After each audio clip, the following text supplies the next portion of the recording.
des milliers de développements dans l'industrie qu'on n'imagine pas quand on n'est pas dedans. Tout le monde utilise un portable, mais personne ne se pose la question de savoir qui est derrière ces portables, qui les construit, où sont faites les pièces, quels sont les ingénieurs qui développent ces choses-là. La spécificité de l'industrie, c'est qu'on a beaucoup de formations dans le supérieur. À titre indicatif, pour le Sud-Franche-Comté, nous avons 70% de nos apprentis qui sont des apprentis de l'enseignement supérieur. Le jeune va être dans l'entreprise pendant 1, 2 ou 3 ans, et non seulement il va apprendre son métier, mais en plus de ça, il va intégrer les spécificités de l'entreprise dans laquelle il sera. Quand vous avez un jeune qui sort d'un cursus sous statut scolaire, il arrive dans l'entreprise, il faut qu'il découvre tout. Là, il a à la fois la formation et puis la spécificité de l'entreprise. Et ça, c'est assez génial. Il y a aussi une véritable possibilité de progression sociale dans l'industrie, du simple fait qu'on a des grosses structures et que quelqu'un qui a acquis une certaine expérience étant jeune peut progresser. On a en Franche-Comté des grands groupes comme Alstom, PSA, General Electric, qui ont véritablement une politique de progression. Et puis si le jeune est un petit peu courageux et qu'il accepte parfois de passer de métier à métier, là aussi il acquiert des expériences qui vont lui permettre de se construire. Mais ce qu'on souhaite, nous, c'est que les jeunes le signent le plus rapidement possible, parce que la progression pédagogique avance. Donc cette année, il y a une chose qui existait déjà l'année dernière, mais dans une moindre mesure. Mais les centres, et ça c'est très important, les centres de formation d'apprentis peuvent prendre un jeune en formation, même si ce jeune n'a pas encore d'entreprise.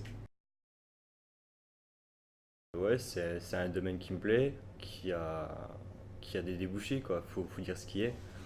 Et puis en apprentissage, c'est sûr, il y a quand même une sacrée demande auprès des entreprises. Après, tout ce qui est cours, c'est intéressant. Bon, forcément, il y a moins de cours qu'en général, mais il y a des compensations. Rien qu'au niveau expérience professionnelle, je pense que ça aide. Et c'est sur un forum de l'apprentissage que j'ai vu le stand du CFAI, où j'ai entendu parler d'assemblage, et c'est un domaine qui m'intéresse beaucoup. Les filles sont très demandées dans l'assemblage parce qu'elles ont une dextérité que les garçons ont un petit peu moins. Après, quand on est une fille dans l'industrie, dans des classes où il y a principalement des garçons, il faut savoir se faire respecter. Les filles qui viennent ici, elles savent ce qu'elles veulent. Donc il ne faut pas avoir peur de venir dans une classe qui est composée de garçons, parce qu'ils ne mangent pas. Je suis technicien désignage. Je travaille à Orchambaine et puis je suis en dernière année. Alors j'ai choisi ce métier parce que depuis que je suis tout petit, je suis intéressé par tout ce qui est manuel. Donc j'ai déjà commencé par un BEP à Julag, à MPMI. Puis ensuite j'ai décidé de faire un bac pro ici en alternance, de pouvoir faire en moitié entreprise, moitié école. Moi j'ai pas mal de gens dans ma famille qui sont déjà dans l'industrie puis dans la mécanique. Donc j'en ai parlé avec eux et puis je me suis lancé, je suis venu au CFA, je me suis inscrit. Et je suis en bac pro microtechnique, c'est un petit faible que j'ai pour tout ce qui est précision microscopique. Ça permet de travailler beaucoup de choses et aussi un domaine varié. C'est vrai qu'ils sont très accrocheurs ici, donc j'ai voulu faire un CAP. D'ailleurs je suis en deuxième année de CAP.